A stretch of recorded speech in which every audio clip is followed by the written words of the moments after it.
do. All right, what's going on, everybody? Welcome back to another episode of the Coffee and Cigars live stream. This is this is actually the episode that was supposed to happen back in July had I not gotten ill with babesiosis, and now we're here. So how is it going? What's happening? We are so this is episode number 250, and 250 is a good number, I think.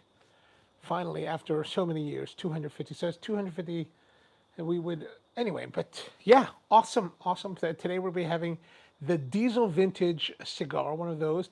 Tony, I think, recommended to me a while back, and I was like, okay, let me go get one and try it. And so I finally got one, and we're going to try it today. And then what else do we have going on here? We've got some coffee. Our coffee today is a little bit different. It was actually a coffee that I brewed this morning on the live stream, the coffee Q&A live stream that I do on the On a Coffee channel at 10 a.m. most Monday through Fridays. So if you're ever interested in hanging out in the morning and talking about coffee, no cigars, just all about coffee, we do that at 10 a.m. on the main channel. And we brewed a coffee today that was 2.5 years old. I got it 2.5 years ago from friends at Camel Coffee in Riyadh, Saudi Arabia. And it's just been sitting in its bag, unopened, open today. It's a Panama Geisha, and from the Elida estate. So one of the more glorified coffees of the world, and it's just been sitting there getting abused. Nothing really, no big deal. Just, whatever we do. This is how baller we are. Mom, how are you, man? Good to see you. George, Juan, how are you? Good to see you as well. Good evening to everyone. And so I brewed it in.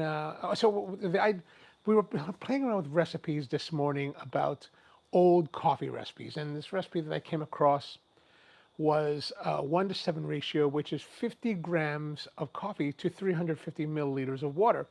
Now compare that to our normal brew ratio that I use is 24 grams of coffee to 350 milliliters of water, and it's like twice the amount.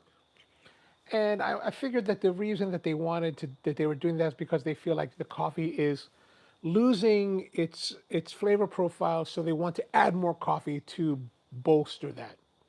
And I thought, I don't know, I think that thinking is a little bit dubious. So maybe the 1-to-7 is way too much. Maybe more like a 1-to-10 ratio might be better.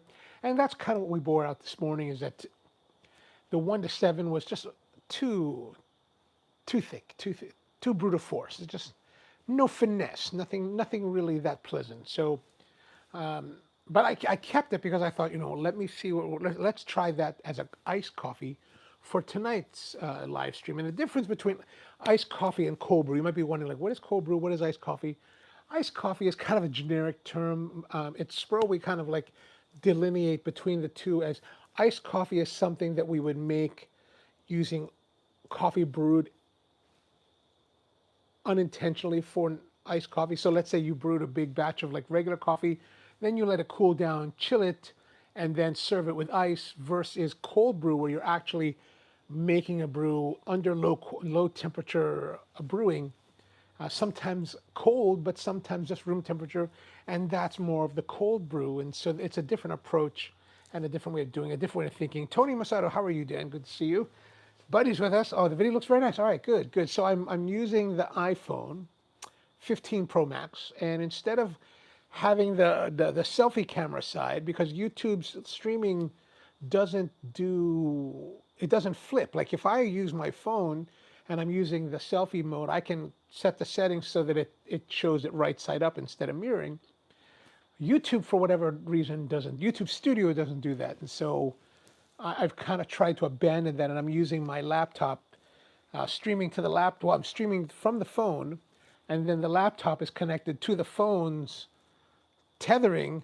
So basically, I'm transmitting out to the ether, and then the laptop is pulling back through the phone down to itself, the stream on the main channel. So I'm watching it as you would be watching it as well. So what I see is actually a several seconds delayed, just from the moment I speak it to the moment I see it in the corner of my eye.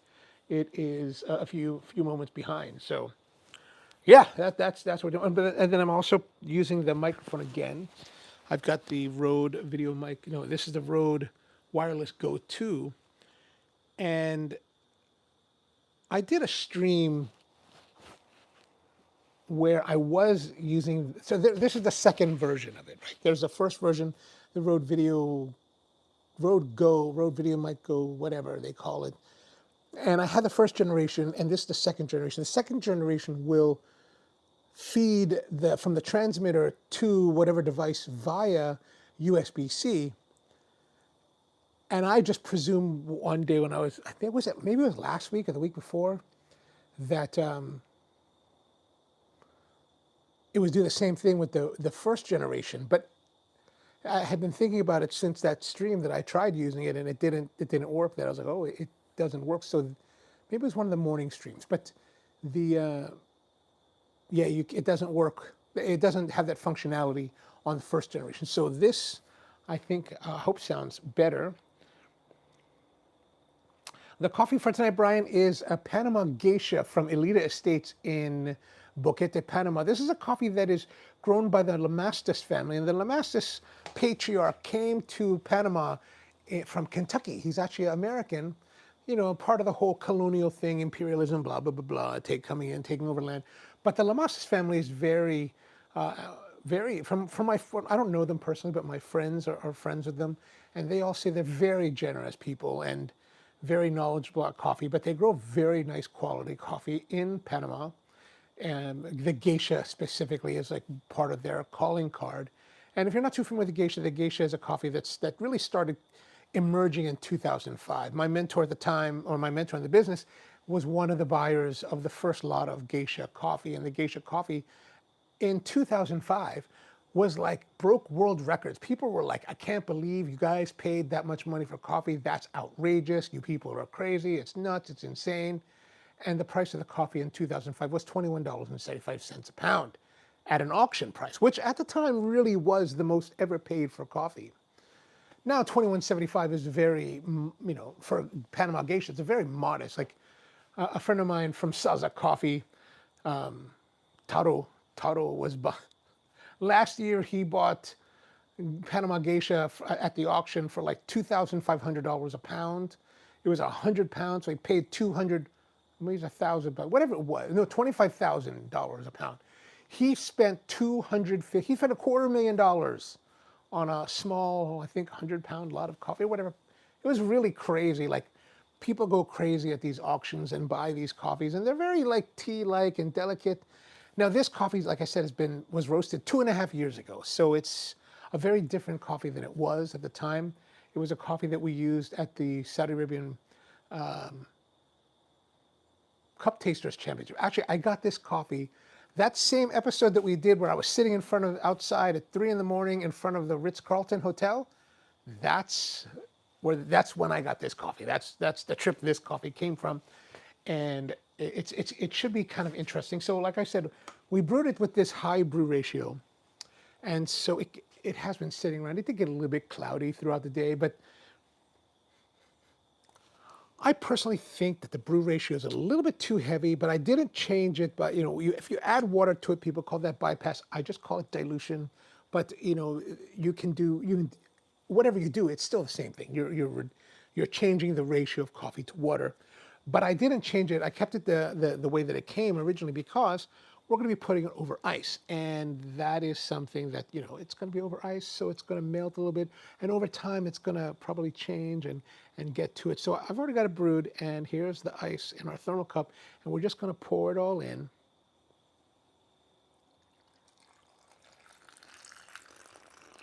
Oh, huh?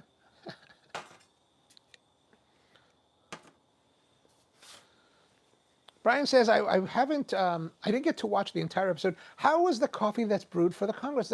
So on yesterday's live stream, in honor of the shutdown of the government, we drank the coffee that's now being served by the House of Representatives. They actually have a congressional reserve blend that's produced by a company called Panorama Farms in Santa Maria, Puerto Rico. So all American coffee, and they have a blend there, and it's pretty good. I think it could be, I think the grind is very, very fine. So you really kind of have to, I wish that we were able to get it whole beans so that we could grind it ourselves. I don't think they sell it that way. The bag has hash mark, has little boxes for whole bean and ground, but if you're getting it, if they're selling it at the Longworth Building gift shop to the public and to members of Congress, most people don't have the wherewithal to grind their own coffee, they just don't want to bother with that, right? So I think that there could be some improvement on the experience of the coffee based on the way that you brew it. And so maybe you got to play with that a little bit more to see. Maybe it might be better under AeroPress because it's already pre-ground and it's very fine for like a pour over coffee. But yeah, so maybe I'll play with that a little bit more. Oh man, you know what? It's kind of chilly, but I've got the heater running, and man, the heater is just like right over here, and it's like brutal. Like the heater is like right. You can just kind of see it right here. So when I'm standing here, it's like, oh, it's like really coming down on me. But yeah. Oh, another reason, since Bud was mentioning about the videos, that one of the reasons I really wanted to go more towards the YouTube streaming service rather than the StreamYard that we've been using for the last several years. StreamYard's a great service, but if you don't pay, if you use the free version of StreamYard, they only push it at 720p. So it's still considered HD, but it's the lowest form of HD now. And YouTube, if you use their studio like I'm using now, will push it at 1080. So I've been using the YouTube studio and it's been fairly good. I just can't see, when I use it in this orientation, I can't see the comments, right? And that's really a big reason why I have the laptop running so that I can see comments. But let's have a taste of the coffee. So the coffee,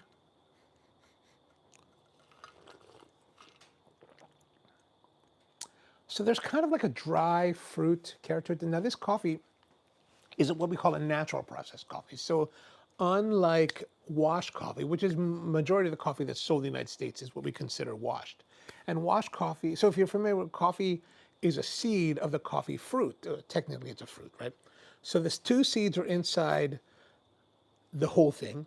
They're surrounded by this mucilage, which is kind of like a grape fleshy matter, sweet, very delectable. And then outside of that is a really thick husk, hull that you'd have to remove. And so washed coffee, you run it through a machine and it breaks the skin and ejects the two beans, and then you put it in a water bath for like 24 hours, and that removes all of the mucilage and sugars, and those sugars in the mucilage with the water causes fermentation, and it removes it all, and then you dry it.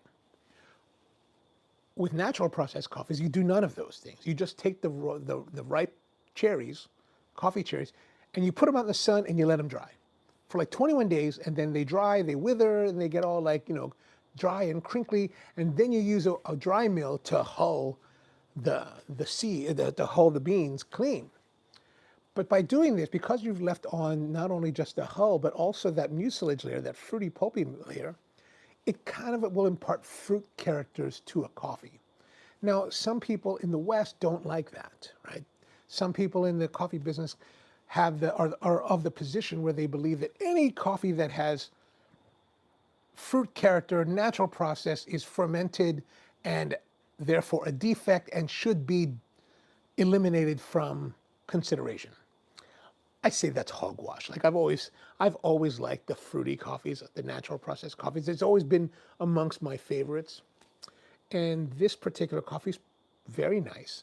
It is like a natural processed geisha. So the geishas are always known for very light tea, similar to tea characteristics, both in like body as well as flavor. And it doesn't not only have the heaviness and depth of like coffee, but it's a very interesting experience. And this kind of still has it. Now that it's been sitting all day, oxidizing and cooling, like it's juicy. There's a dry fruit to it. It's not as bright. If you watch this morning's live stream, this coffee had a very bright character this morning. Not so bright now, right? Maybe that's going to come out more because as the ice melts and the dilution increases, or the bypass increases, then we may start to see more of that. Like in this state, at the 1:7 ratio, the brightness of the 1:14 ratio was not as apparent. So we're going to see what happens to that.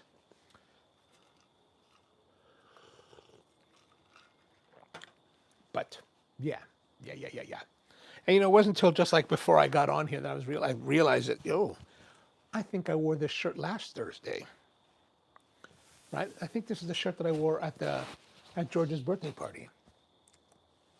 George, we missed you, man. We missed you. We were looking forward to seeing you there. It was a really actually, it was a really nice time. Like, very nice time. They had good food, nice entertainment. Good people to hang out with. So perhaps next time. Perhaps next time. All right, let's go to our cigar of the day. Today's cigar is from Diesel. They're vintage. Actually, to be honest with you, I don't really know anything about this cigar. Let me look onto the. I did indeed wear that. Okay. So this is the vintage. I'm looking here on the website. I got their website up. Oh no, that's not it. I think what I have here is the vintage series natural, and I'm basing that strictly on the band. It matches on here. Oh yeah, here it is. So Cigar World rates this cigar as 4.9 stars out of 5, and they say meet your new vintage obsession. The second addition to our vintage line sports a lighter wrapper from Ecuador for a more mellow taste. But don't let its looks fool you. The cigar boasts the same core of bold vintage tobaccos as the original blend, packing strength in every puff. Get your hands on the Vintage Series Natural for the ultimate mix of smooth and spice.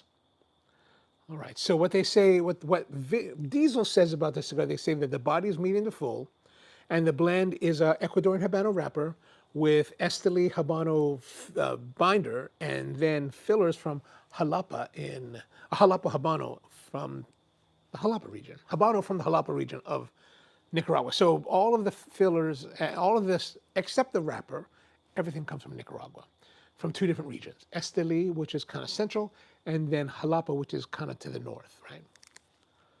And then according to Diesel, they say their tasting notes are cream, earth, hazelnut, spice. And it says pairs perfectly with single malt Scotch whiskey, brown ale, or coffee.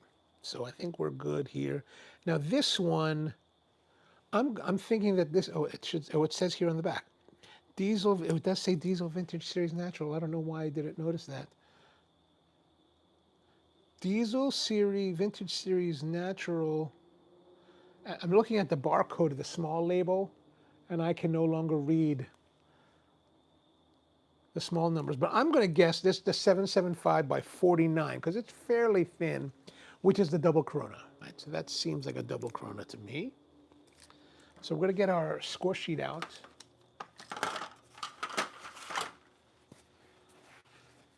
And get our scoring on to see how this cigar does. So how's your guys' week been? Anything interesting happened? Any good cigars? And then what are you smoking tonight? Let me know what you're smoking tonight, because I am interested to know those things.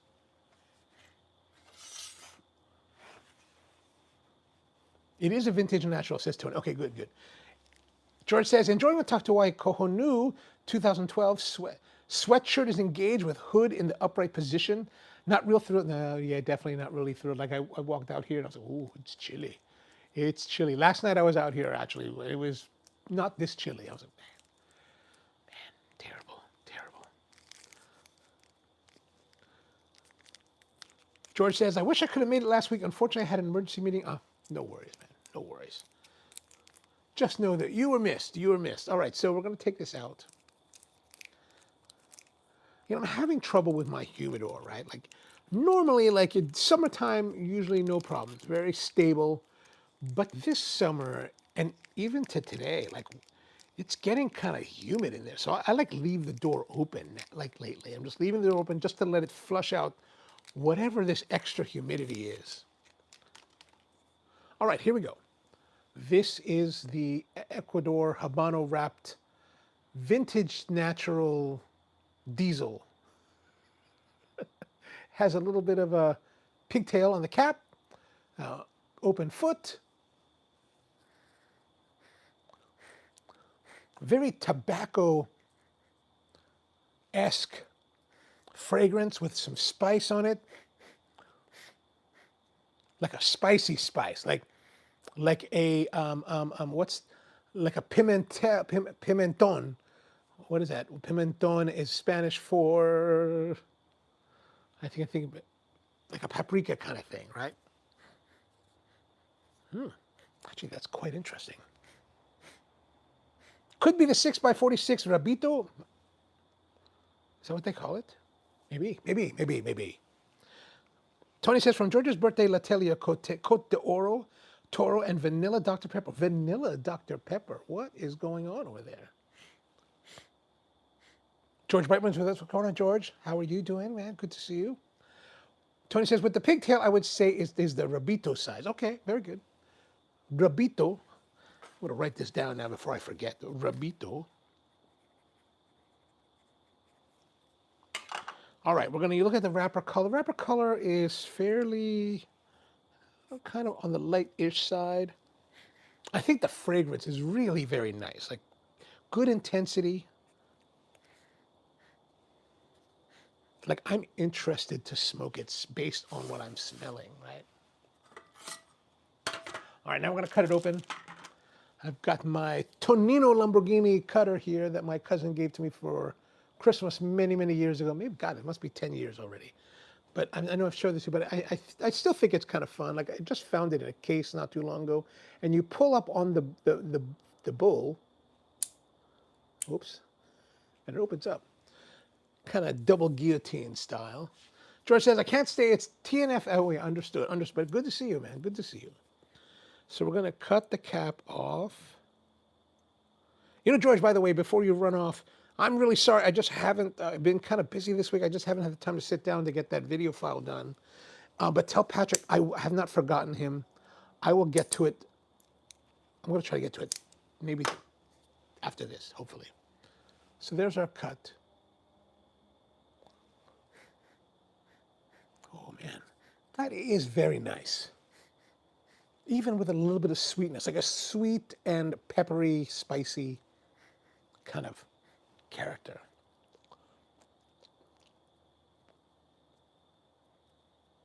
The draw is firm.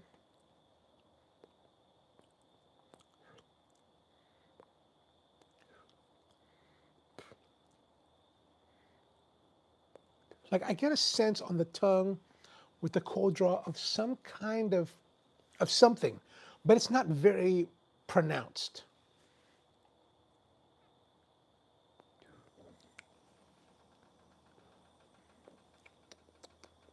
Maybe like a very light spice.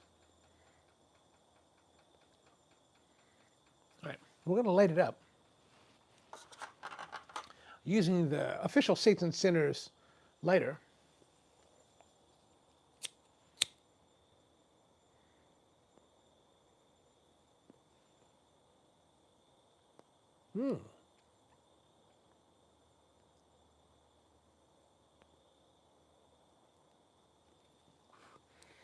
Interesting.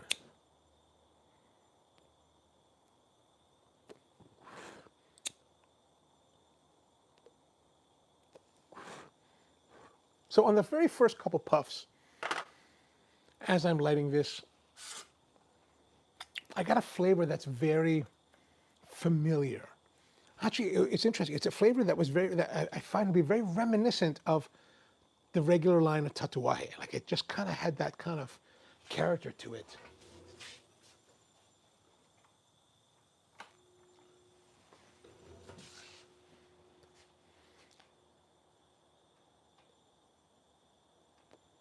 Now, I would not say that now that we've, gotten past that light, but that initial like couple puffs as I was lighting it had a very Tatuaje-esque character to it. But now we're beyond that. Definitely, I'm sensing a little bit of creaminess to it.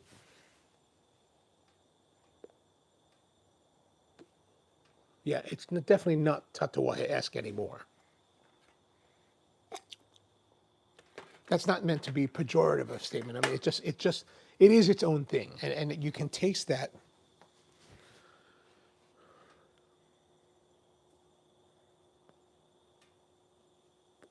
So the draw is very nice. And actually, as we're puffing on, The spice started off a bit mild, and now it's kind of built up a little bit. Like actually, there's a little bit of tingliness on my tongue. So the spice is kind of nice.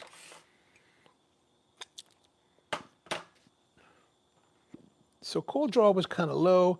So I'm going to say maybe it's a very good 8 for the fragrance and cold draw.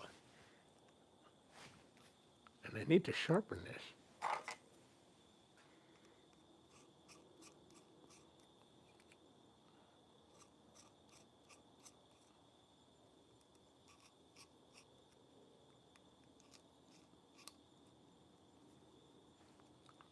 I've been using these Pica pencils for the last year.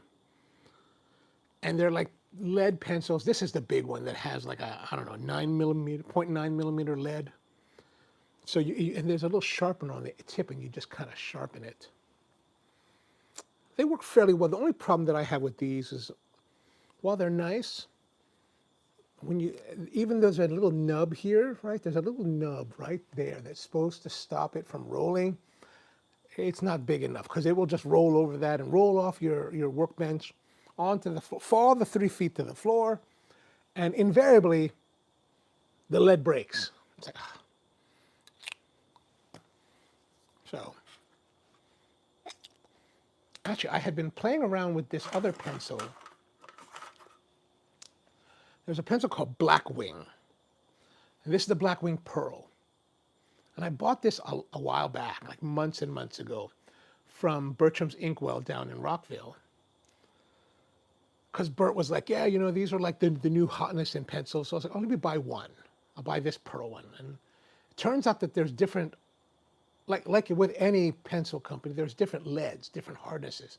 And this is kind of their softer lead. And actually, I didn't really, I felt that it was, you can feel this Pearl, the softness, and I don't like it. Like, I mean, it's nice, but I want to, like, it's very soft. Like when you're writing, it's very soft. I want something a little bit harder. So when I went down there the other day, I actually, a week ago when I was going on the way to George's party, went down early, went to Bertram's, and I said, Bert, man, what's the deal with all these, right? And he said, there's a range of them. And so these are the other 3. And I don't remember all of them. I think I remember all of them. So this one is the Blackwing, the one that comes in kind of a natural looking wood. This is kind of like a number 2, I think. A little bit harder, which I kind of like. Then there was the matte. Yeah, the matte, I think, is on the softer side from the other one, the regular one. And that's okay. Like, it's definitely harder than the Pearl. And then this one is the other one. I think this is their hardest. This is the 802 Blackwing with their gray, and it even has a little inscription on the back that says, half the pressure, twice the speed. So I guess, yeah, it being harder, you don't have to press down as much. Actually, yeah, I like that the best. Now, of course, since this is the new hotness in pencils, and woodworker people like pencils, Festool did their Blackwing collaboration pencil, which I got one. One of the reps up in Pennsylvania gave me this one, and I was like, oh, thanks, man. It's awesome. But I think this one uses the Pearl, which is my least. Oh no, maybe it's a little bit hard. It feels a little bit harder. But, you know, and the nice thing about these is that they have these erasers that you pull out. You can see how long it is, and there's this like metal piece, and as you wear through it, you just kind of move it up, and then you push it back in, and it's already been bit. Like, you know, remember how when you're younger, you bite the eraser? You don't have to do that anymore. The pre-bite is already there.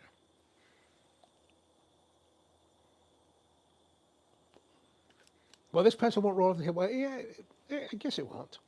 I don't really, you know, the weird thing is I don't necessarily use them here in the workshop. I use the Pico ones mainly. But I wanted to get a feel for all the Blackwings. Now, the Blackwing makes their pencils in different colored releases, like in different patterns, different designs, and they're collectors. People buy them to collect them. I'm like, I don't want any of that. I just want a pencil to use. But they got very nice packaging.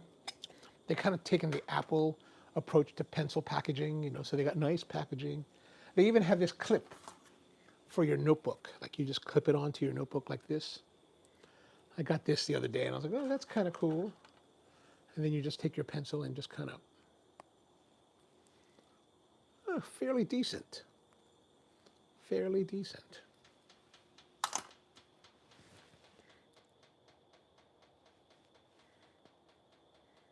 So I got to say, this cigar, starting off very nicely. Good amount of flavor, very nicely balanced. You know what, when you guys were talking about diesel, like I don't typically associate diesel with a quality cigar. Like that just that doesn't play in my mind. That doesn't make sense. It doesn't compute. But I'm willing to try anything. So, but this is quite surprisingly nice. Like it's nicely balanced. It's got good complexity. Like like it's not bold. Like I smoke Tatuayas and Roma Crafts.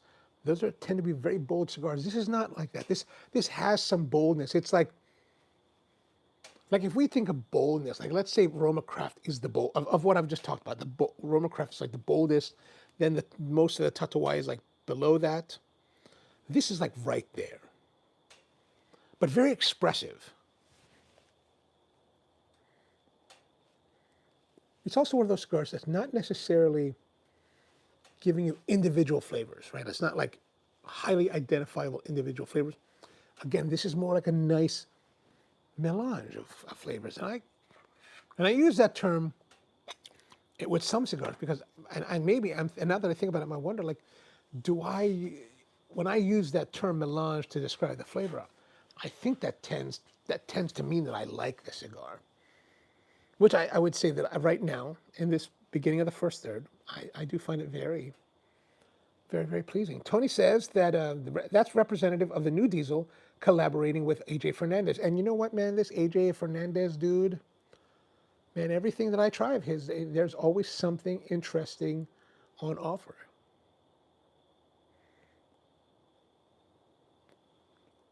George Juan says that diesel is very underrated.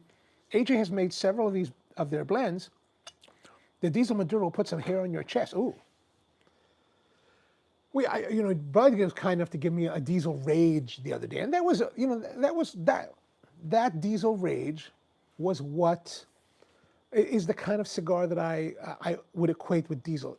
A good cigar for like hanging out, chatting with friends, enjoying an afternoon, but you don't have to think too much about it. It's not going to take you on any journeys. It's just going to be there to accompany you while you hang with friends. This is definitely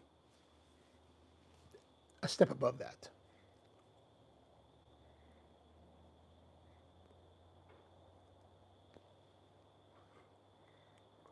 I mean, look at that smoke production. Very nice. It's very well balanced.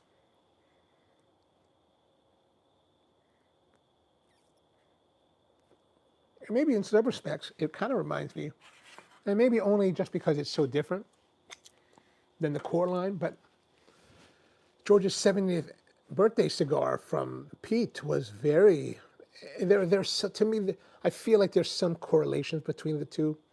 That has a little more complexity, more brightness, and is a complete departure from the Tatuaje line. Like it's completely a different cigar than the rest of the identity of Tatuaje.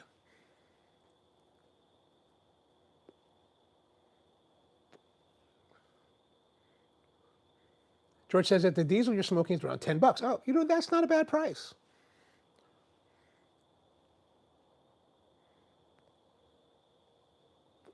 I feel like I'm smoking on it pretty hard.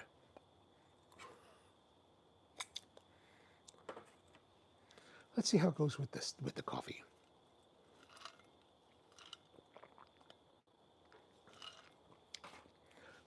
Now, as the ice is melting into it, a little bit more of that brightness is starting to emerge in the coffee.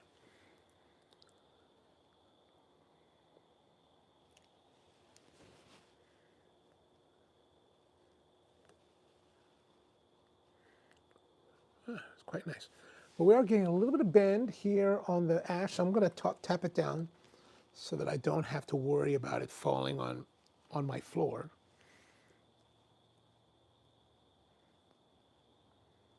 Even though the floor is concrete, I like to keep things very clean around here. Like I'm always vacuuming.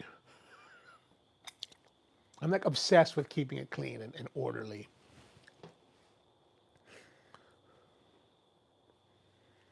So how's your week been? Anything interesting happening?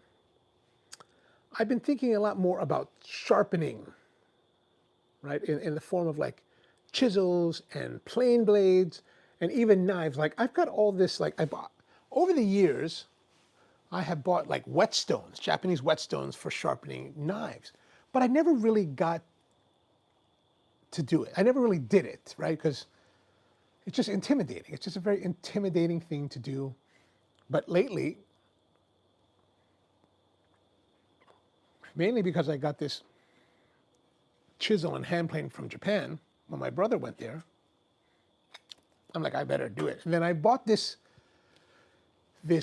sharpening jig from this YouTuber that's kind of well known in the woodworking world, and it was a nice looking jig, and I was like, I'm going to buy that, and I'm going to start to sharpen. I'm going to start to sharpen. And so I tried using it. It's easy to use. And then like last Friday, after the live stream, the next day, Friday, there's a place up in Oxford, PA, which is southeastern Pennsylvania, a place called Hearn Hardwoods. And Hearn is this really amazing like sawmill lumberyard lumber supplier, right? Like I get all the Hawaiian koa that's like right back here from them, and this koa is very cheap.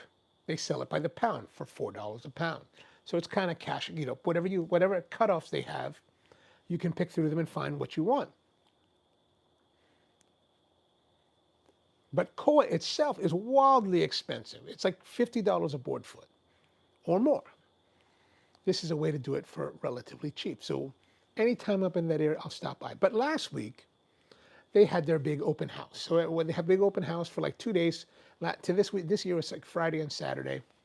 And I was like, ooh, that's cool. I'm going to go up there. They had they had a barbecue guy that was there making pulled pork sandwiches. The pulled pork was just okay. But his sauce, he had this like sweet and spicy sauce. Actually, the sauce was killer.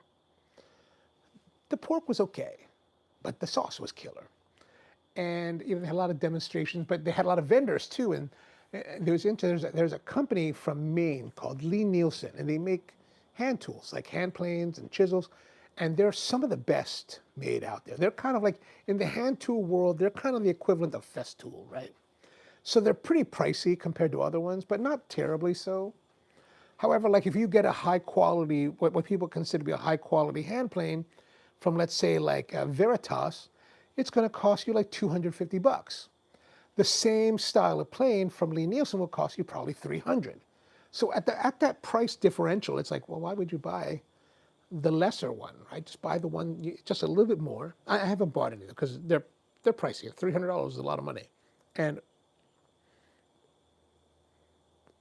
but they had a demo there, and a couple guys from Lee Nielsen, this guy named Deneb Puchalski, and he was there talking about sharpening. And he's like, yeah, check it out. Come and check it out. That's what we talk. So he's showing these techniques on sharpening chisels and hand planes. And I was like, and he really broke it down to some very simple approaches. And I was like, huh. Like, when you're working with like wood, when you're sanding wood, you're like, you have to work through the grit. So you'll start like at 80, then 120, then 180, and then 220, and so on and so forth. Well, with his approach, he was like, you just start at 1,000 and then you go to 8,000 and that's it, you're done. Now, I would find out later, yesterday specifically, that you can do that if your tool is already very sharp. Like if you've been maintaining your tool, great, then you're going to have good results. But if you're like me and you bought used hand planes that had been beaten up and you had to restore, well, it's not going to be, it's going to take longer. So it took me a while to get the edge on it, but actually I had fairly good success with it.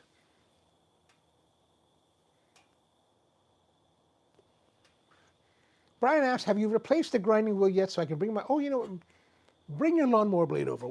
I do have more grinding wheels here.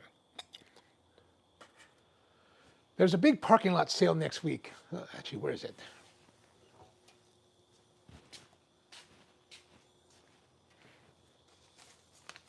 Over here it is. Harbor Freight, that famous Chinesium place, is having a big parking lot sale starting like next weekend. And they got all this stuff on sale. And like the Bauer corded power tools are 25% off. And I was like, ooh. There could be some nice deals in this. I just got this the other day, and I was like, oh, I gotta look through it. But not that I really need anything, just kind of interesting.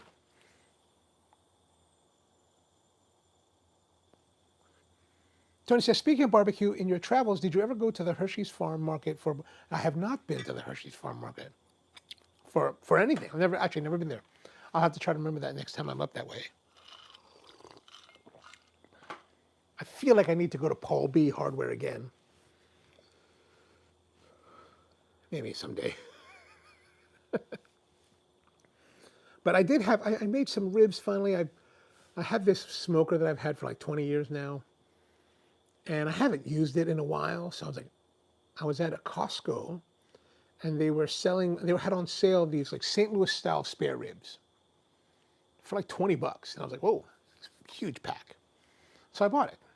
And I was like, okay, I need to like smoke it. And then it took like it took like 4 days for me to finally get around to it. And I was like, do I feel like breaking out the smoker? Because I got to dig it out and rearrange stuff. And it might not work because I haven't used it in a while. And it wasn't working very well the last time I tried to use it. Maybe I'll just cook in the oven. I was like, I made all this effort to get these ribs. I'm not going to put it in the oven, right? Like I could, but I'm not going to do that. And Costco, they pre-season it. So you just take it out of the package and cook it. So I pulled it out, tore it apart.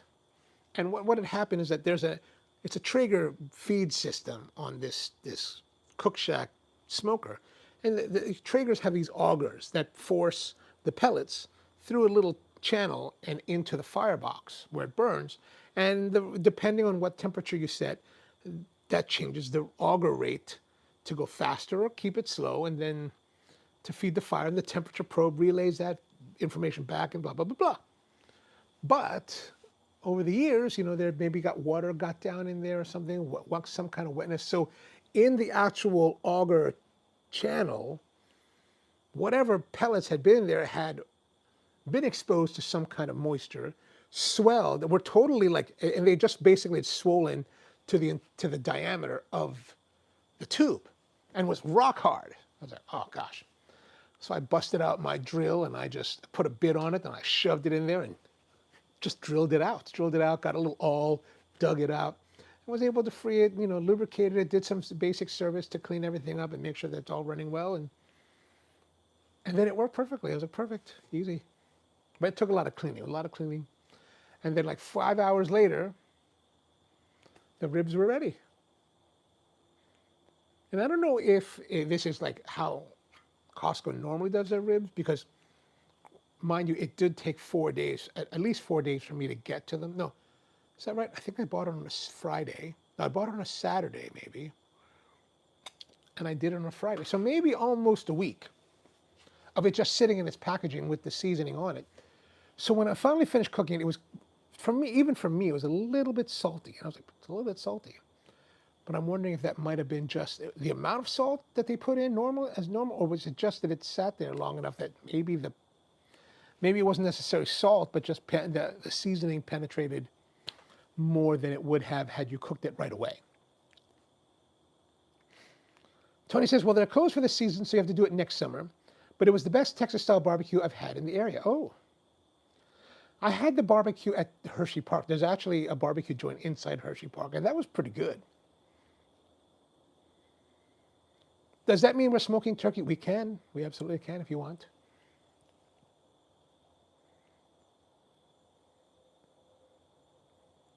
Just let me know.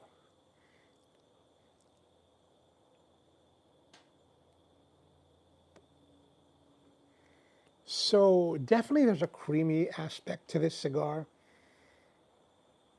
The spice is relatively light.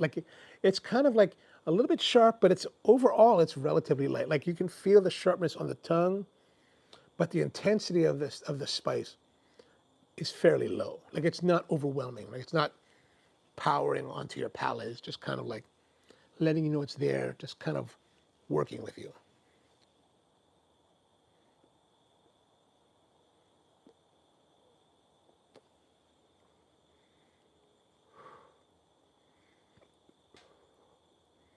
I'm feeling like I don't know why I'm thinking about this, but I think qualitatively right now, like I smoke a lot of Roma crafts, right? And Tatuais. And a lot of the Roma crafts, especially like the Revenge and the Maestranzanas, the Castillo de Murcia, like that is, I think there tend to be like, if we were to think of point wise, like good plus, 86, 87 points, right around there.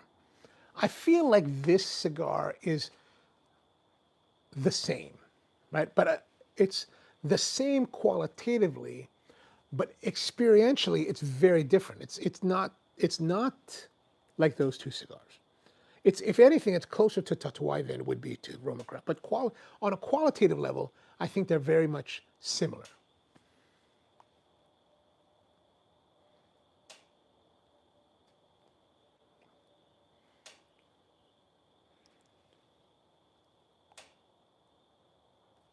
But I feel like I am going through it pretty fast.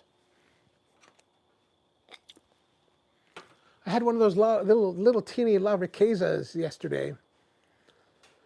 That was very nice. Actually, I ended up having 3 cigars last night because I was out here watching the latest episode of Only Murders in the Building, which is an interesting, like, I've always been a fan of Only Murders in the Building. Like, I enjoy the cast and I enjoy the people that they bring in as guest stars.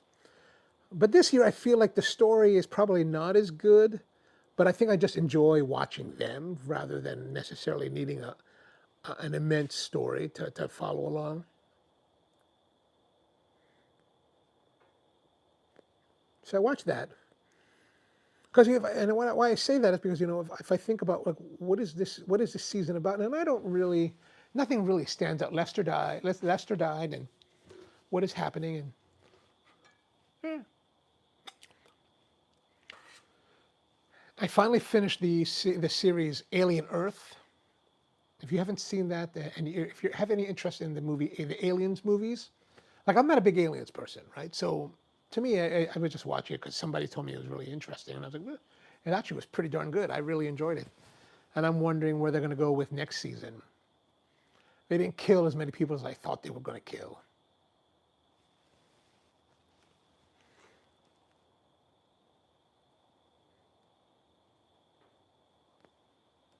And then last night I also watched I finally got to watching Mission Impossible: Final Reckoning, which I think is like maybe a 2.5 to 3 hour odyssey.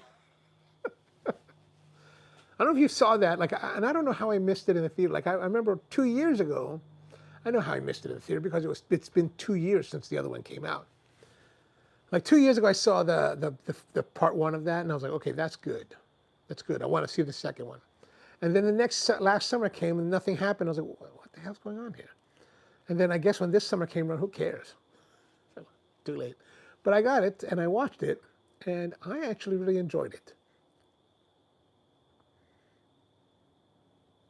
The typical Mission Impossible craziness, but I liked they did tie in all 35 years of Mission Impossible together. So that was kind of cool. That was kind of interesting.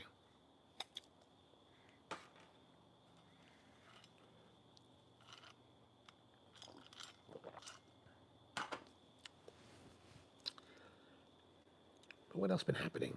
Yeah, that's it. That's it. Just I did get the series Andor season 2, but I haven't started that. One of my viewers on the main channel had been talking about a series on HBO, a miniseries starring Mark Ruffalo called Task. And I watched the first episode. And basically, Mark Ruffalo is this FBI agent whose wife had been killed. And so he's all like in his doldrums, getting drunk and like lost. And it's also about these guys that are doing like drug house heists. They're basically raiding drug houses and stealing the money from them. But the first episode, man, was so difficult. I don't know if you guys saw this series yet, but I really struggled with the first episode. Like I was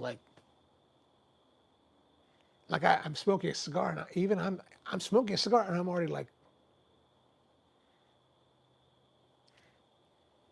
nothing's happening. It's like you want something to happen. You want to have something happen to hold your interest, or give us something about these characters so we can connect and care for them. It took pretty much the entirety of the hour, and it was only an hour. I was thinking like it's an hour and a half at one point, because I was like, God, this is taking a long time. But it was only an hour, 5 minutes, and I was like, God, this is a long. I did read a little bit of like blurbs about it, and they say it gets better like in a couple more episodes, like in a few more episodes. I'm like, good Lord, man, it's just a meandering, boring story. It's just boring. I was like, God, what's going on here?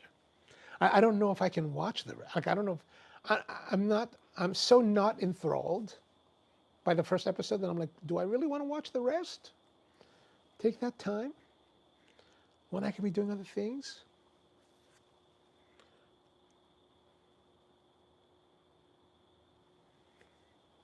Tony asked, did you start Butterfly yet with Daniel Day Kim? No, I didn't even know.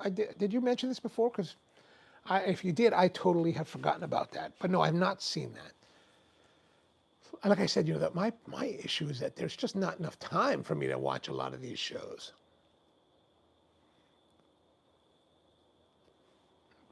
Like I probably won't watch a show if I'm doing something at all. Maybe till like 9 o'clock. And then like watch one or two, maybe two at the most. Because I'm not really doing the hardcore cigar thing as much as I used to, like, multiple cigars a night. Like yesterday was a little bit epic because the movie was good and the movie took a long time. And I was like, all right, I got to have something to do while I'm out here watching the movie instead of just being cold.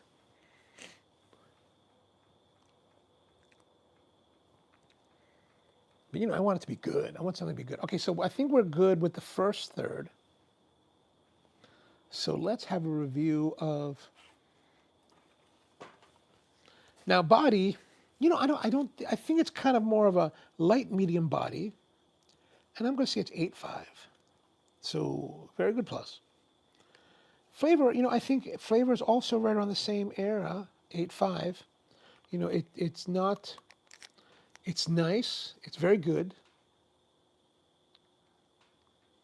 But it's not to that exceptional level like we've had with some of the cigars. Like it's a very pleasant and enjoyable cigar.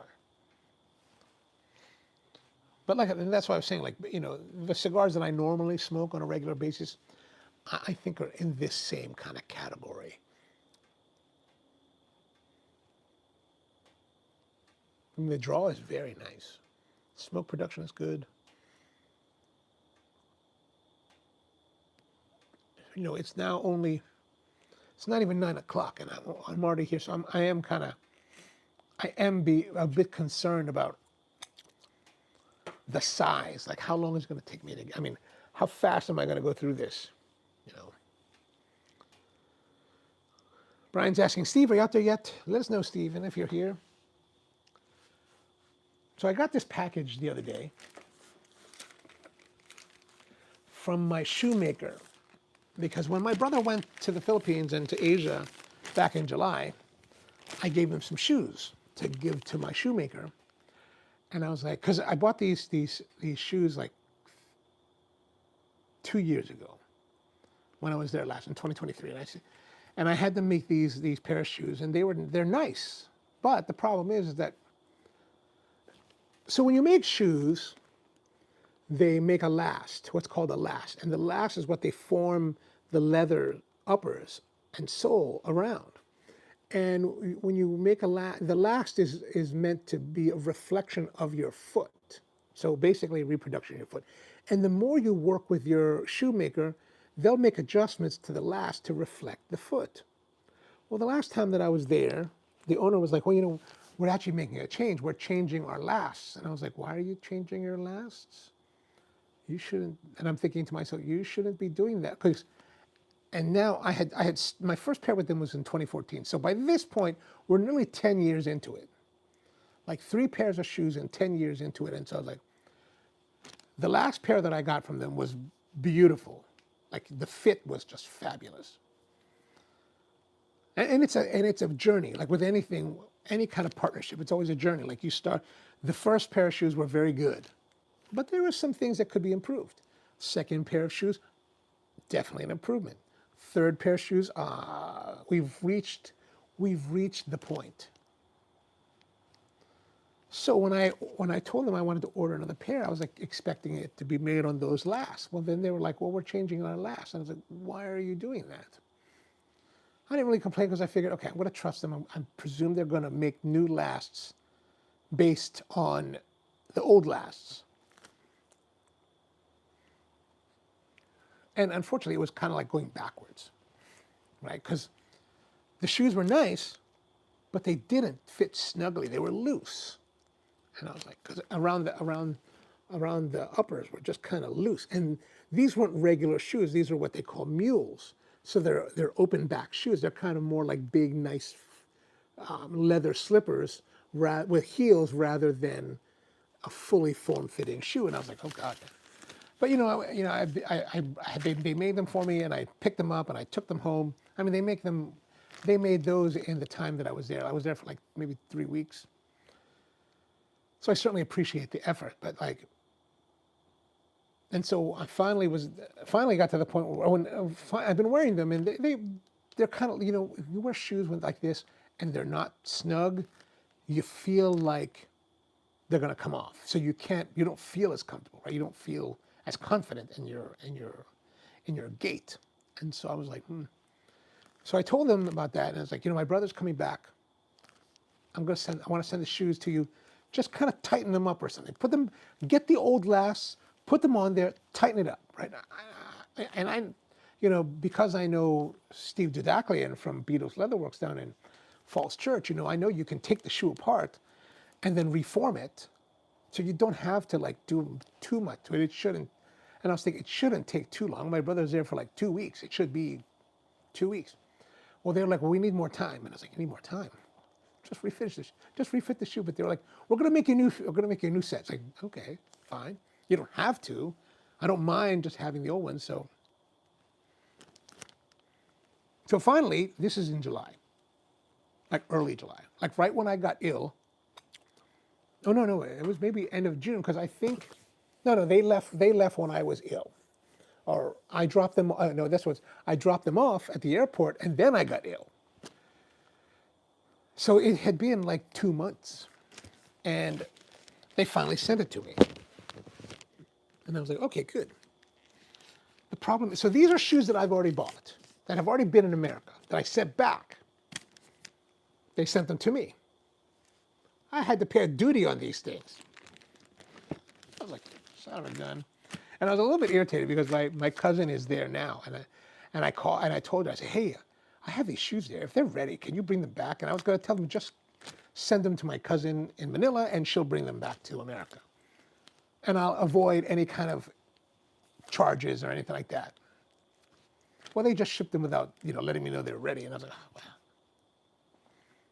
But they're here now, and I wanted to see what they look like. So I thought I would share them with you guys. DHL was really nice. They sent me a text message. They were like, your shoes are here, and there's a duty due that you have to pay. And I was like, a duty? These shoes, and I was like, I'm not going to argue and battle with them about whether or not these are had been in America. But anyway, oh. So this is a company called Zapatero. Zapatero is the Filipino word kind of derived from Spanish. That means shoemaker, right? And they've gotten nicer with their boxes. Like the boxes used to be brown and just a normal kind of box, but nice quality. Then the last one that I got, this whole insert was sliding in and out. And now they have this kind of like jewelry box. Ooh. So they have a little sign here. Means thank you very much. Oh, look at that. Oh, the packaging is very nice now. So I started buying shoes with these guys. Raymond was the owner when they first started, like their first year out. And the idea behind the owner, he was more of a cigar's gone out. He was more of a shoe enthusiast rather than a shoemaker. So there's a whole part of the Metro Manila area called Marikina that historically has been a very big shoe making. Handmade shoes were all done in this part of the metropolitan region. And he connected over the years with some of the old school shoemakers and wanted to start a company to make quality shoes again, bespoke shoes. And they're, compared to companies like, what's the name of that company? Now I can't remember the name of it offhand. But there's a very well-known bespoke shoemaker, John Lobb, in London. If you go to John Lobb, your base price is going to be at $3,000. Like it's way expensive, probably closer to $5,000. This is in the hundreds. Like at the time, well, my first pair I think was $150 or $125, something like that. These were, I think, right around there. But over the years, they've gotten better and better, and the packaging looks really nice. Like, look at that. Custom printed paper, and it's nice heavyweight. Oh. They sent my little insoles back. It was so loose that I had to put like insoles and like tongue spacers in it. Let me put this down. I gotta put this.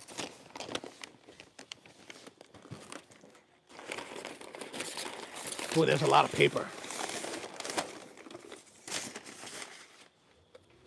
All right, so here they are. These are what's called mules. And it is a blue. Like I had them made in blue. And when I wanted to make sure they sent them back in blue. So it's kind of like a midnight blue. And so that's why I say open heel or open back and double monk style. And the leather has a little bit of a texture to it. And then they have a fiddle sole. They even put a little bit of my initials. Oh, that's cool. Look at that. They put my initials here. Fiddle sole painted. Oh, that's actually very nicely done. And then the heel is done half rubber, half all. So heels are made with leather. And then this one has the half here, and they even put toe taps. I love toe taps. These look like my original toe taps. You can see they're still scuffed. So I don't know, maybe they just recrafted them, which is fine. I don't mind if they recrafted them. I just want them to fit nicely, right? So let's see how these are. They're meant to be worn without socks, but I got socks on, so we're gonna.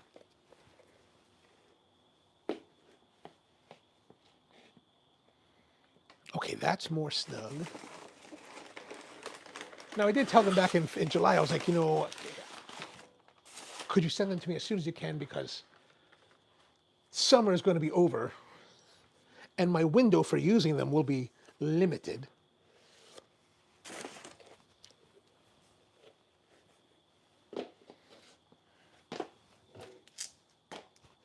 Oh, that's definitely better.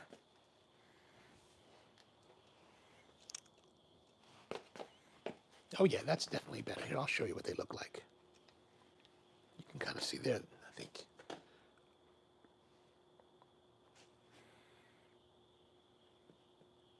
All right, very good. All right, I'm pleased. Thank you guys. I appreciate that. I think there's still some events that I could wear this to. All right, so like I said, the cigar went out, so we're gonna have to relight. I will not be needing these, thank goodness. Like that's how wide they were, right? That's how loose they were.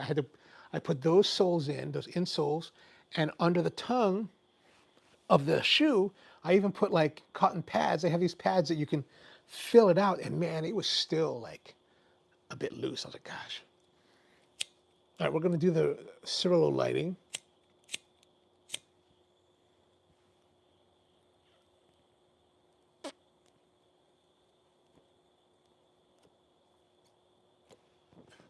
Around the outside.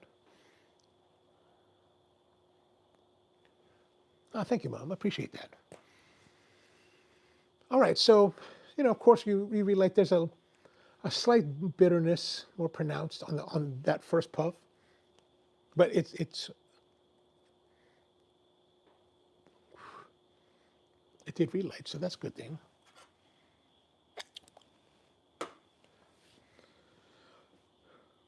Brian says, "Hey, are you up for attending a dinner on October 17th at the Valley Mansion Business Casual? You can wear your new shoes. I already bought the ticket, so it's free dinner if you're interested." I would be interested, but right now, I think I'll be away because my aunt, who has been staying here with us, who's from Boston, wants to go back, and I might have to take her back on the 13th. So, and if I take her back, I don't know how long I'm going to be away. Partially because I want to make sure that she gets settled in and everything's set up for her and taken care of.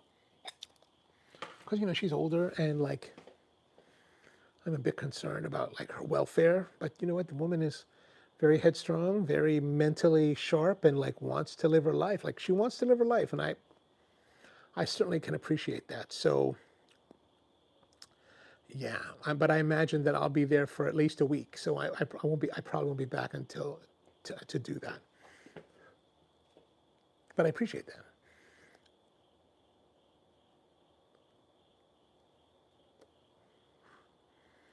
So we're back. I've relit the cigar, and right now, no issues on the relight. It's still very nice. Actually, maybe it might be even a little bit more fuller bodied. Uh-oh. Oh no, it went out. I've been running this propane bottle for a little while, so there's a part of me that's wondering, when is it going to run out?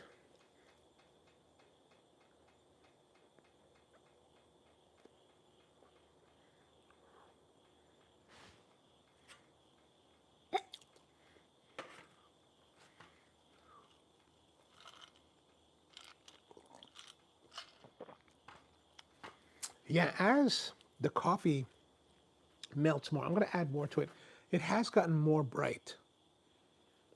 I'm going to add a little bit more, which is going to probably reduce that brightness.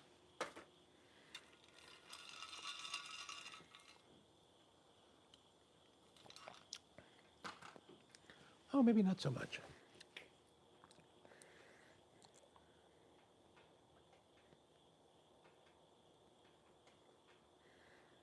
So how's your cigars coming along? Everything, are they good or not so good? What do you do when you find a cigar that you just don't really like? What do you put it down? I think I would have to have very extreme circumstances for me not to weather it. I had that happen to me once. I was in Mexico, in Veracruz, Mexico. This may be almost 10 years ago. We were down there and on a coffee buying trip, and they had this market where some guy was selling cigars, little tiny, not tiny, but the type of cigars like cheroots, right? It looks like De Nobili, the Toscanas, that kind of cigar. And I was curious. I was like, oh, I'll buy that.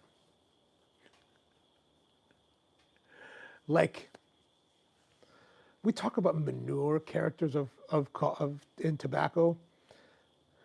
This tasted like it. It tasted like it was bad. It was terrible. It was one of the worst I've ever had. I was like, oh, can't even. I smoked it for a few moments. I was like, God, this is terrible. God awful.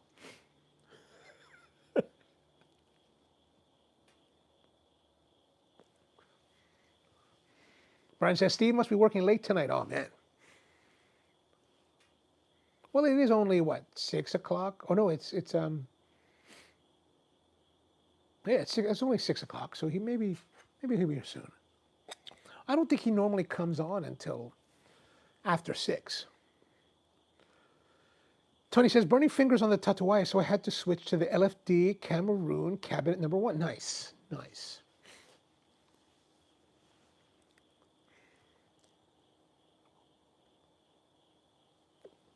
David's with us. Just finished watching the video on George Brightman's 70th. I'm glad you enjoyed it. Thank you for watching. I appreciate you being here.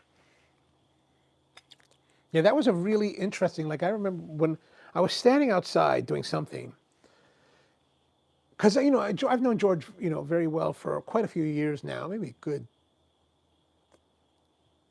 I think I met him in 2011. So it's been a good amount of time. And I know he knows a lot of people in the business, and I know he knows Carlito Fuente, because we talked about that. And I knew Pete was coming, but I didn't know that Michael Herklotz was going to be there. And then when Carlito Fuente walked up, I was like, oh God, I was like, holy smokes. I was like, power hitters are here. I was like, wow, that's pretty crazy. But that was really nice. I haven't really watched it, the stream myself, other than when we were live on it. But I think it's really interesting to hear these industry people talk. I think the insight's just very fascinating to me. George is moving on to the Foundation Olmec. Oh, nice, nice. I know you're a big fan of those Foundation cigars. And is it a martini tonight, or what's the libation for the Foundation? How about you, David? What are you smoking tonight? Like I said, like we've been smoking, this is the Diesel Vintage Natural, which I'm really surprised with. Like most of the diesels I've had in the past were just, they were just cigars, just something to pass the time. Nothing really thrilling or very interesting. So when I think it was Tony or somebody else was like, you should try the diesel, I was kind of like, what, diesel? What do you want me to bring diesel into this palace? Like, what? But, I'm always open to trying just about anything. So I got this one, the Diesel Vintage Natural, and I think this is, like Tony said, this is the Rabito, 6x46 or something like that. And it's been very enjoyable. It's been a very nice, much better than any diesel I've had in the past. David's having the Oliva Melanio Maduro. Oh, nice, nice. And George is drinking the Scotch JW. What is the JW Black? Speaking of JW and Scotch and whiskey, I was watching this, I saw this video from Tennessee, a news report from one of the local TV stations down there. And they had a farmer from a place called, I think it's called Morstan County, and the guy was like, he raises livestock, cattle, and he was talking, and so evidently for the past 100 years or so, the Jack Daniel's distillery, their byproduct is like, I guess, corn mash or something like that. Whatever their byproduct is from the production of the liquor, the alcohol, they would give it away to the local farmers so they could use it as feed for their cattle. And it helped the farmers, and it helped Jack Daniel's to get rid of their waste product. So it's been a really good symbiotic kind of thing, but evidently that's ending at the end of this year. And they had this farmer who was complaining about it. He was like, he was complaining about, what are we going to do? We've had this free feed for for all of my life. And he was like in his 40s. He'd been doing this for at least 20, 25 years, 30 years. And his family's, taking over his family farm. And I was like, and then I was reading through the comments, and it turns out that the farmer makes it seems like this is something that just came up out of the blue, like maybe last month. They're like, okay, we're going to end this program. Which would be, I can understand that's a pretty distressing situation. But then a lot of the commenters on the video, they were like, what is this guy talking about?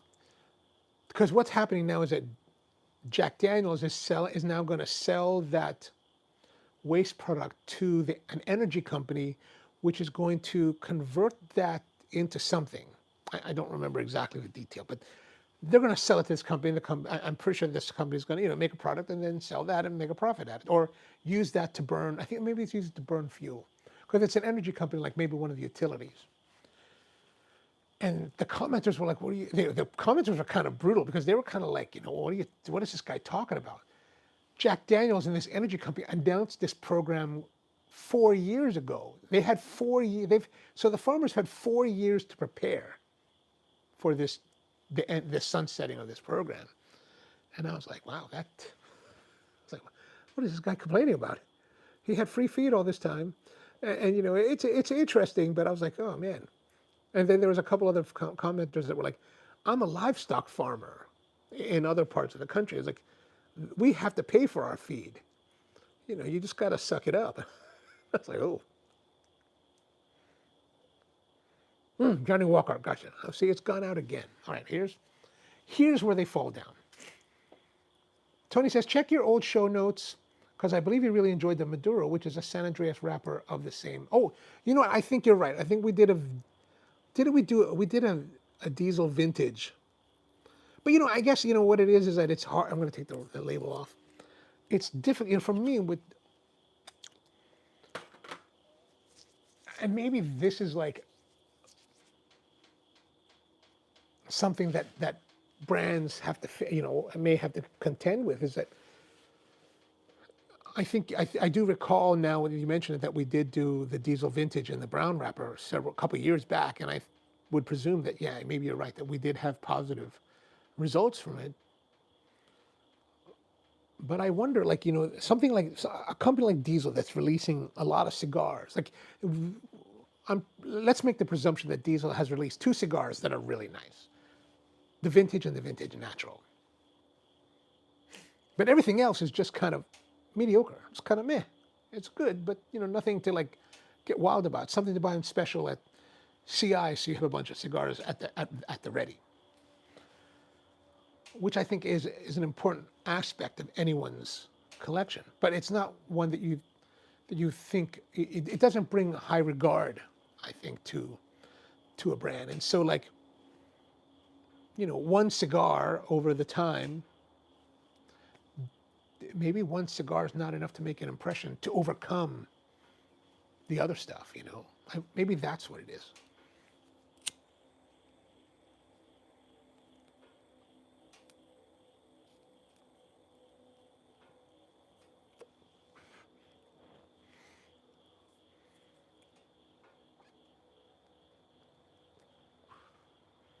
And for the most part, most of the cigars that we use on this show, I pay for.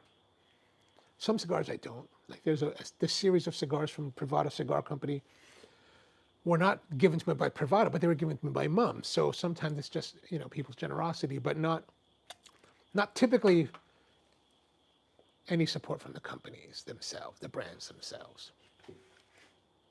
Even though I may have relationships with a number of the brand owners, right? Personal relationships, like with Ronald Kraft, with Tatuaje. Actually, really, it's only those 2 companies that I'm actually on first name terms with.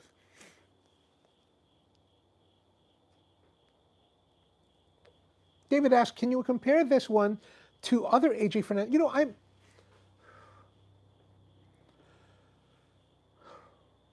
I would be hard pressed, only because I know that AJ makes a lot of cigars for a lot of people now, and we've had quite a number of his cigars.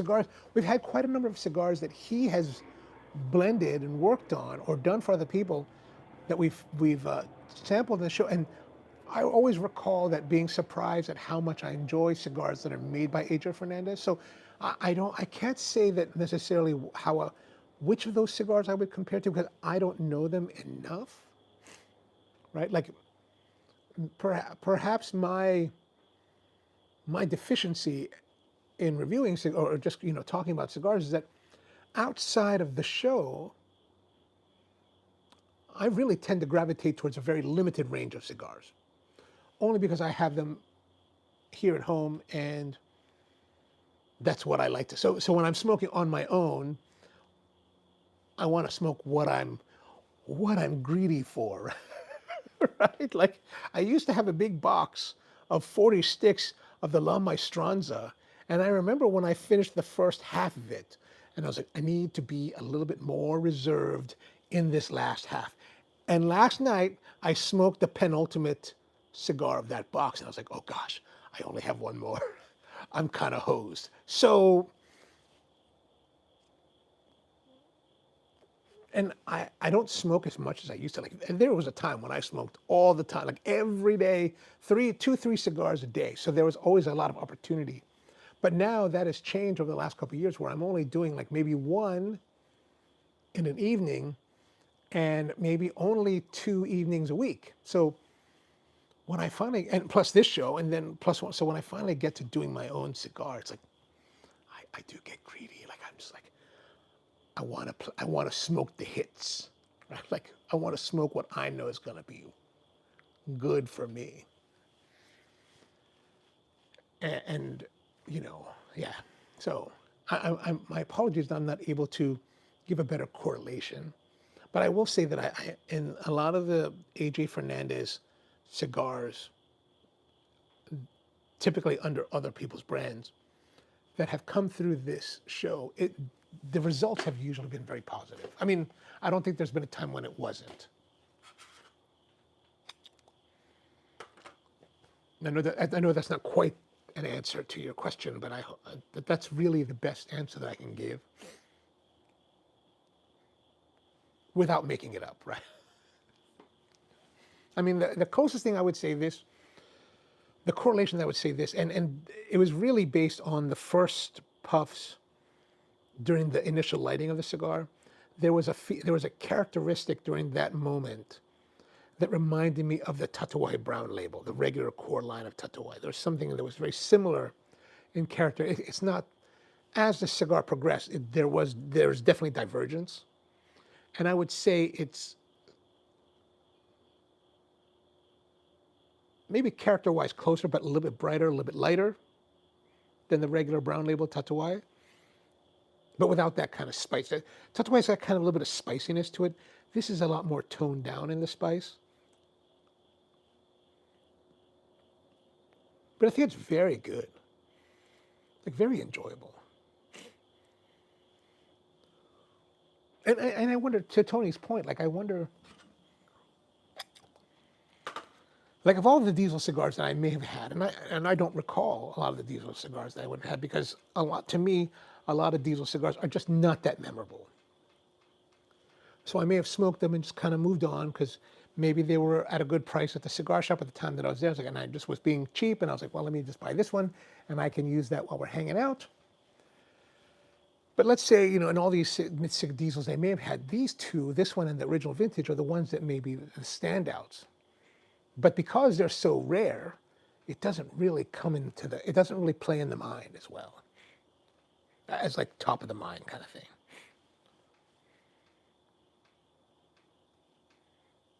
Yeah, definitely, David. Give that a try. Give that a try. This has actually been, I would say that, I don't recall what I paid for it, but George One says that this is about $10. So, this is a worthy $10, I think. Like if this was like 13, 14, 15 and up, I don't know about that. But at 10, better if it was 7. But I prefer everything to be at 7 or less. Brian says, I discovered during George Brightman's birthday that the Tatoa Black Label was George Brightman's blend. The Tatoa Black Label? What is is that Tatuaje? The Tatuaje Black Label is the 70th birthday cigar? Really? I'm going to have to try that. I mean, I'm going to have to bust out the old Black Label that I have. I still have a jar of the original release Black Labels. Tony says, David, I think AJ does a better job of making more unique things and not falling into a general flavor profile. Ah, okay. Also want to try the Tatuaje Avion Corojo. Oh, I haven't tried the Avion stuff from Tatuaje and got it in a long time. Like I remember when Pete first made those, I got the big one and I really enjoyed it. And I smoked quite a few of those in 10, 12 years ago, but I really haven't had any since. I think they were called 1011s. I really like those. George One says, hey, David, you won't be disappointed with, I don't think you'll be disappointed.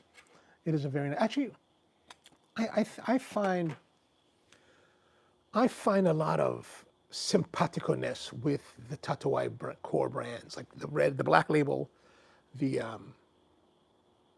the brown label, the black label, the 10th anniversary. Oh, the 10th anniversary Bel Oncle, man, that was one of my favorites.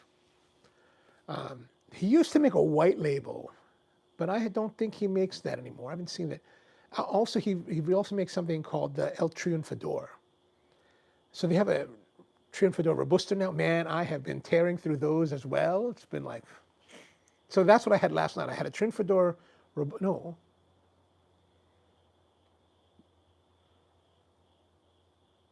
Either the night before I had the 20th anniversary. Yeah, the night before I had the 20th anniversary. Last night I had the Triunfador Robusto. Then I had the Roma Craft Maestranza Castellito Murcia, and then I had the La Riqueza. Tony says, I also had the 7H Corona Extra that was in that Nicaraguan Corojo at Capital, and that was pretty darn tasty. Oh, very nice. But I think my favorite, and maybe it's more just of nostalgia rather than necessarily anything else, of the Tatuaje line is the original release, or the what they call now the Cojo Nu 2003, because that was like his first cigar. And it was the very first Tatuaje that I'd ever smoked was the Cojo Nu. When my friend Marvin, I was in Hawaii, and Marvin came over to hang out and have a cigar, and he brought these cigars, and he was like, this is a new brand that I just got. And I think Marvin was account number 6 for Pete. So it was like, oh, excellent. And ever since then, I've always been a big fan of their cigars. Like it just had the right kind of flavor for me. I was like, David says, I've only seen the Triunfador in a Lancero sample box. So for many years, it was only the Lancero that Triunfador came in. And Tony knows this better than I do because I don't know the history of it all as well as he does. But and Triunfador came out many years ago as only a Lancero. Then it went away for quite a few years. And then recently they came back with it.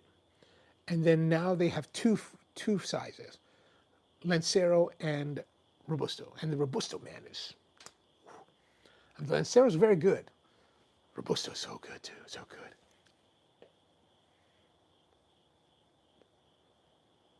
Like I've probably gone through half the box already. I'm like, oh God, I'm in trouble now. And I only busted in the box like maybe a month ago. I was like, oh.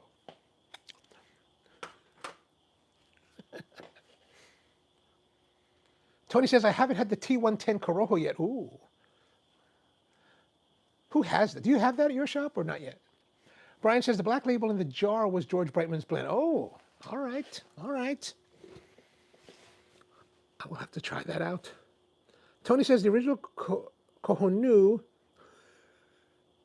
nice Siri. The original Cojo Nu without a year marker was, oh yeah, that was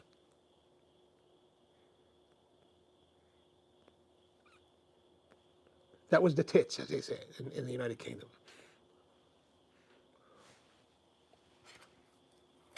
Let's see how our coffee is doing here. This Panama Geisha from the guys in Saudi Arabia. As a cold brew, not bad. Now,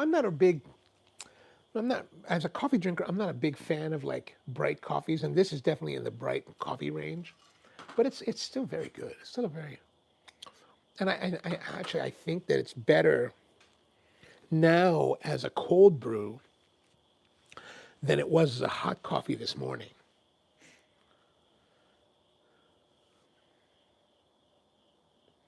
Tony says, I do have all 3 sizes of that series of Nicaragua Corojo at my shop. Oh, All right, good to know, good to know.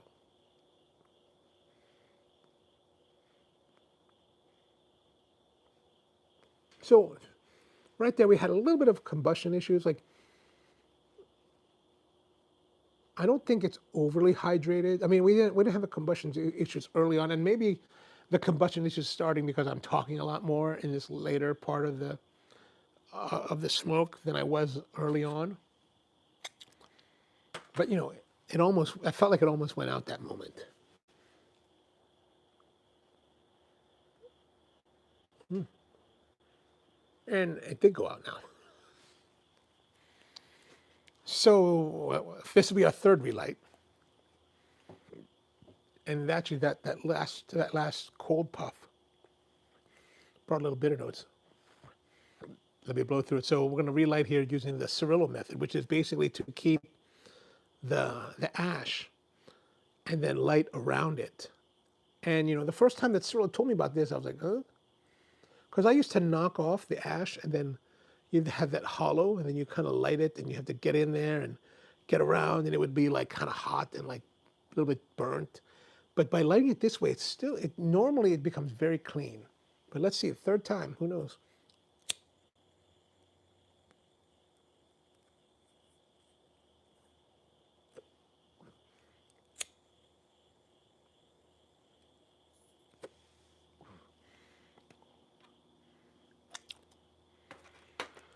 But I think we can look at the scoring for the second third of the score, and I think we've been fairly static. I think very good plus for the flavor, and still very good plus. So it's a very consistent cigar so far.